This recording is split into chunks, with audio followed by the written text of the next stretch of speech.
යථාර්ථයට පරිබාහිර දෙය මිත්‍යාව හැටියට සාකච්ඡා කරන්නට පුළුවන්. මිත්‍යාව පිළිබඳව දැන් ඔබ විමසන කාරණාවත් එක්ක මිත්‍යාව කියලා කියන මිච්ඡා කියලා කියන පාලි වචනයට සිංහල තේරුම් ගන්න පුළුවන් වරද, වැරදි ලෙස හිතනදී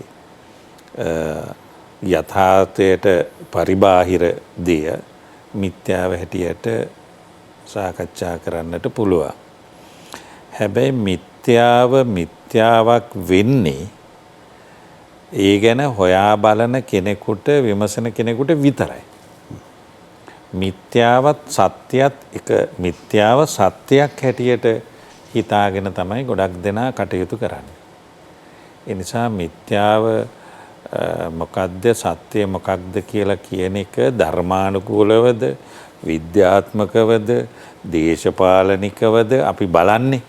ඒ දෘෂ්ටි කෝණයෙන් බලලා තමයි අපිට කතා කරන්න වෙන්නේ මේක මිත්‍යාව කියලා. විශේෂයෙන් අද කාලේ හැටියට දේශපාලන මිත්‍යාවත් වැදගත්නේ. ඒක නිසා මේ මිත්‍යාව කියලා කියන එක සදා බුද්ධ කාලයේත් සමාජෙ තිබුණා. අදත් සමාජෙ තියෙනවා, හෙටත් සමාජෙ තියෙයි.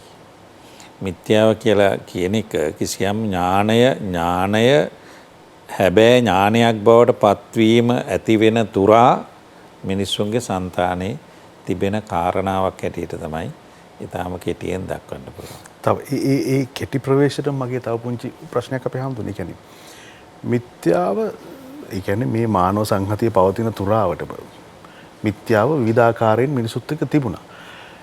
ඉතින් ඒකින් මිනිසුන්ට හානියක් වුණාද අපේ හාමුදුරනේ? ඒ කියන්නේ මේ සමාජයේ පැවැත්මට හානියක් වුණාද? නැත්නම් මේක මේ මිත්‍යාවත් මේ සමාජයේම කොටසක්මද? ඒක මිත්‍යාව සමාජයෙන් බැහැර කිරීමේ අවශ්‍යතාවයක් තියෙනවද?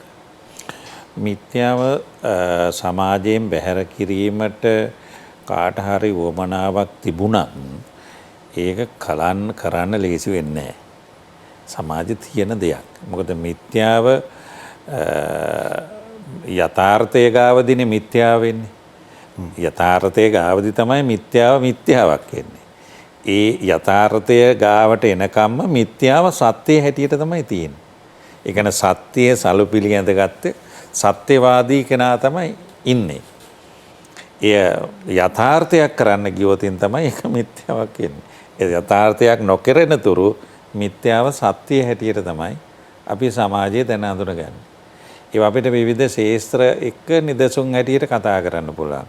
විශේෂයෙන් දේශපාලනය, විශේෂයෙන් ආගම, ඊගාවට සංස්කෘතිය, විද්‍යාව, ශාස්ත්‍ර බැරිල් අපේ තවත් ශාස්ත්‍ර බැරිලි, ශාස්ත්‍රවල තියෙන යම් විවිධ පෙන්නන උපක්‍රම ඔක්කොම සත්‍ය.